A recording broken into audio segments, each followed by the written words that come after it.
Hello, hello, hello, and welcome.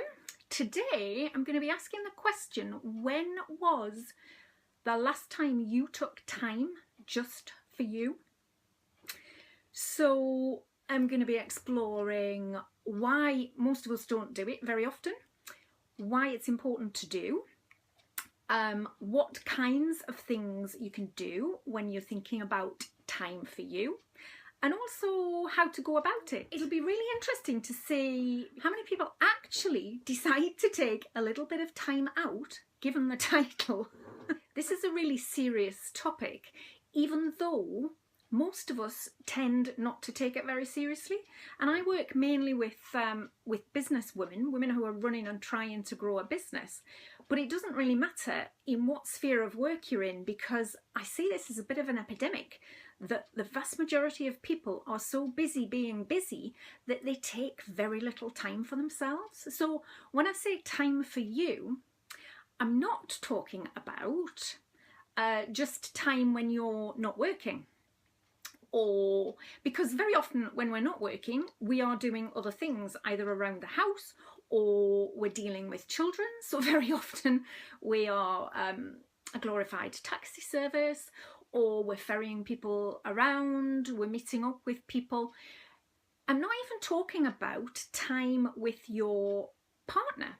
I'm talking specifically about time that is just for you.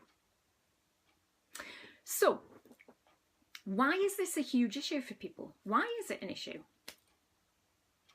Just have a think about what kinds of things you think about this and what kinds of things you say. I mean, I hear quite often that people feel guilty for thinking they can take time just for them when they've got a family and they've got a business and they've got a home to run. That it's somehow selfish. Maybe that it's not necessary. They don't think it's necessary. Why do I need it? Why should I just take time for me when I've got all these other responsibilities? And sometimes, the irony of irony, people say, I don't have time.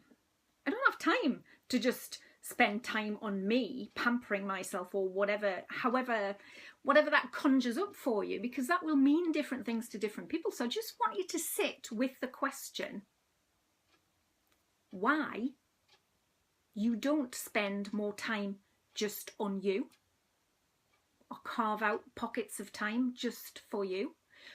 Is it one of those reasons I've mentioned? Is it something completely different? If it's feeling guilt or feeling that it's somehow selfish, then quite frankly, you need to get over yourself.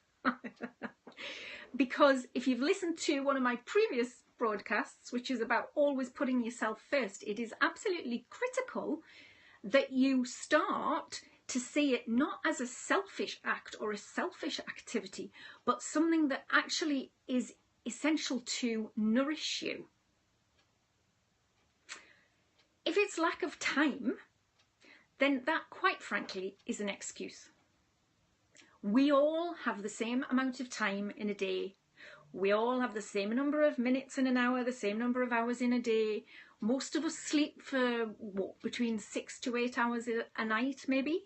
Most of us work for quite a long and extended period of the day, whether that's work in your business or work in the home or with children. You may not class all of that as work, but there are kind of everyday activities and work that needs to be carried out. So there actually isn't a lot of spare time in the day, but there is time.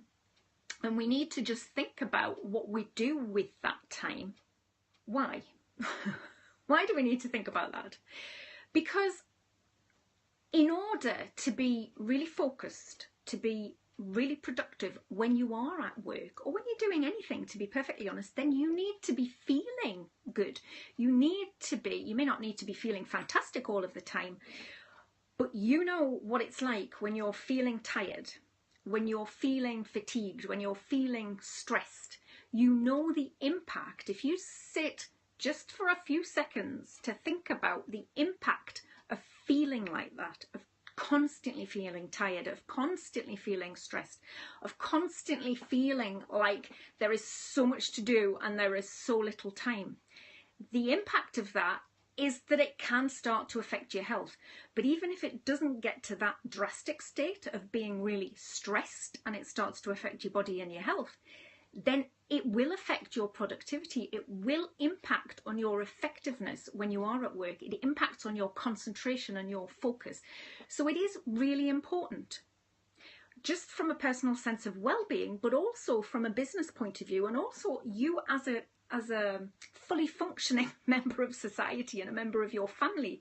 If you're constantly feeling tired, if you're constantly kind of looking after everyone else and not taking any time for yourself, then what kind of message is that giving out, and what are you doing to yourself? So just stop is my message. Okay, so given that this is a short session, and I really just want you to start to think about why you don't do it, because in my experience, most of us don't do that, and why it would be important to at least start to do it. And I'm not talking about huge chunks of time. I'm not talking about hours or days or weeks away just for you. I'm talking about small pockets of time. But in order to look at how you do that and where you fit that in, I think it's better to take a step back and look at what exactly would you want to be doing. So what do you do that de-stresses you? What do you do that relaxes you or makes you feel chilled? And I'm not talking about opening a bottle of wine, because I've done that before, yes, and it does work short term. But if you're relying on that on a regular basis, then that is really not helpful, because that can affect other things. That can affect your sleep patterns. That can affect your moods. So what de-stresses you? What chills you out or relaxes you? Or alternatively, what really energizes you? What makes you feel really alive? So what kinds of things are they? I've actually got a daughter who's just started work last year, so she's 24. And one of her great things at the moment is cat naps. She recommends, and she's a doctor, so it's kind of partly science and partly her experience, but she actually recommends cat naps. That's just 10, 15 minutes through the day. Now, for some of you, you might say, oh, how can you do that in a working day? Well, actually, it's very simple to just decide that you're going to take 10 minutes to chill, to sit quietly or to lie. It depends where you work. I take that on board. But just to be somewhere by yourself where you can close your eyes, go to sleep if you want to. You can stick an alarm on. What else? I do stretching. So first thing in the morning when I get out of bed, that's part of my morning routine. And that's literally just time for me. And I can either be totally zoned out, so that I'm just focusing on counting if I'm doing some particular exercise or stretch, or things pop into my head in those periods that probably wouldn't have done otherwise because I'm relaxed. I also go for a wander around the garden.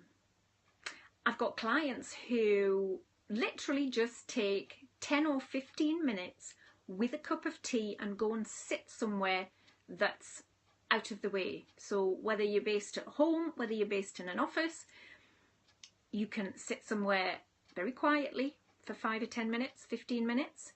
You can take a wander around the block. You could walk up and down the stairs. Some people take their pet out for a walk. Well, their dog, I'm saying pet. I don't know how many other kinds of pets other than a dog you take out for a walk. Okay, so what I'm trying to get across here is it doesn't need to be anything big. It can be a bubble bath. It can just be 10 minutes sitting by yourself. It can be writing, journaling. I've got some people who are really creative. It can be colouring. It can be drawing. It can be anything you want it to be. And it doesn't have to be long periods of time. The important thing is to try and weave that into your everyday life, so that you're kind of stopping yourself getting so tired, so stressed that it becomes a big issue. You're actually starting to look after yourself better. So what could you do, and how could you build that into your daily routine? It's important to start small.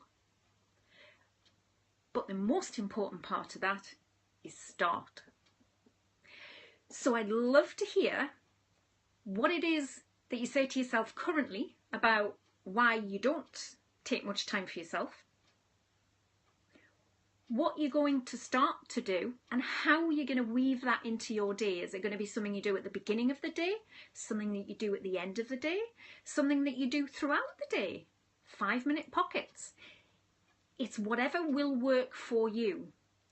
But in order for it to work, then you need to remind yourself. You need to set up some kind of structure, some kind of alert or reminder or system, whatever that might be. It might be a post-it note by your bed. It might be a post-it note on your computer. It might be putting a note on your seat, your office seat, you know, just before you leave every night. So that's the first thing you see in the morning.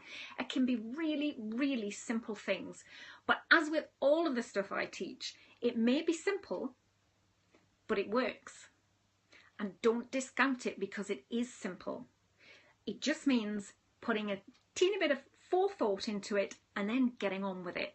And once you start to put some of these things into practice, it's then much easier to keep it going because you will start to feel, and other people will see the benefits, I can guarantee, because I've had my husband say to me at certain points when I first started the business and I was kind of taking time just for me and to do some of the things that I wanted to do, like some research or some self-development, some personal development, that I was so much happier, and that how I was around the house and around the family had an impact on the rest of the family. Everybody seemed so much happier. So it really is something really useful to do, and it's as appropriate whether you run a business or you don't.